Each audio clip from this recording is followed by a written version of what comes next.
Hello hi friends welcome back to movie updates channel. Kannada star hero Upendra గారి UI movie నుంచి latest update. Friends అదేంటో చూడబోయే ముందు నాదొక చిన్న రిక్వెస్ట్, ఈ వీడియోని చివరి దాకా చూడండి, నచ్చితే లైక్ చేయండి. ఇక లేట్ చేయకుండా మ్యాటర్లోకి వెళ్దాం. కన్నడ స్టార్ హీరో ఉపేంద్ర గారు చాలా సినిమాలు ఆయనే దర్శకత్వం వహించి ఆయన హీరోగా నటించి సూపర్ డూపర్ హిట్లను అందుకున్నారు. అయితే ఈ మధ్య కాలంలో చూసుకుంటే ఆయన అలాంటి సినిమాలు తీయడం మానేశారు. మళ్ళీ దాదాపుగా 8 ఏళ్ల తర్వాత మళ్ళీ ఆయన దర్శకత్వంలో ఆయనే హీరోగా ఒక సినిమాను రూపొందిస్తున్నారు. అదే యువై ద మూవీ.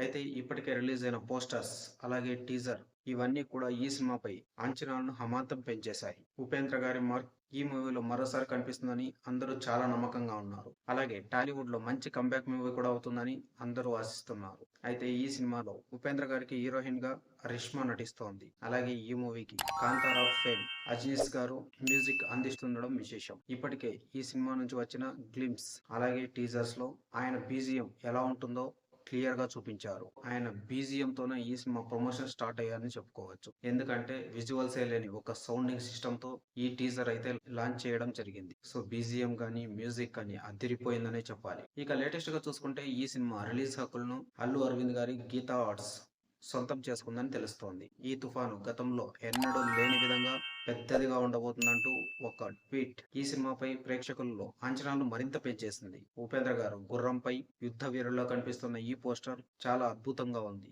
అలాగే ఉపేంద్ర గారి గెటప్, బాడీ షేప్ ఇలా అన్ని కూడా చాలా రిఫ్రెషింగ్ గా ఉన్నాయి. అలాగే ఆయన కళ్ళల్లో కోపం, పొడవాటి జుట్టు, చేతికి రుద్రాక్షలు ప్రతిదీ కూడా ఉపేంద్ర గారిలో సరికొత్త నటుని చూపించే విధంగా చాలా కొత్తగా ఉన్నాయి. ప్రస్తుతం ఇక్కడ చూపిస్తున్న ఈ పోస్టర్ నెట్టింట్లో వైరల్ గా మారింది. చాలా మంచి రెస్పాన్స్ వస్తుంది. మామూలుగా చూసుకుంటే ఈ సినిమా ఇప్పటికే రిలీజ్ కావాలి, కానీ కొన్ని అనివార్య కారణాల వల్ల ఈ సినిమా రిలీజ్ లేట్ అయింది. ఫైనల్ గా చూసుకుంటే అన్ని రకాల పనులను పూర్తి చేసుకొని ఈ సినిమా డిసెంబర్ 20న ప్రేక్షకుల ముందుకు రాబోతోంది. ఇక ఈ సినిమా టోటల్ పాన్ ఇండియా లెవెల్లో రిలీజ్ అవుతుండడం విశేషం. ఫ్రెండ్స్, మనం మామూలుగా చూసుకుంటే ఉపేంద్ర గారి సినిమాలు చాలా యూనిక్ గా, కొత్తగా, అలాగే సమాజంలోని కొన్ని అంశాలను గుర్తించే విధంగా ఒక మెసేజ్ తో కూడినవిగా ఉంటాయి. ఉపేంద్ర గారు చూసుకుంటే ఇన్ని రోజులు ఎందుకు సినిమాలు తీయలేదో తెలియదు, కానీ ఈ సినిమాతో మాత్రం ఉపేంద్ర గారు గట్టిగా బ్లాక్ బస్టర్ హిట్ ని అందుకుంటారని క్లియర్ గా తెలుస్తోంది. ఫ్రెండ్స్, ఈ సినిమాపై మీ అభిప్రాయాన్ని కింద కామెంట్ లో తెలియజేయండి. అలాగే ఇలాంటి మూవీస్ సంబంధించిన లేటెస్ట్ అప్డేట్స్ రివ్యూస్ కోసం దయచేసి మా ఛానల్ సబ్స్క్రైబ్ చేసుకోండి.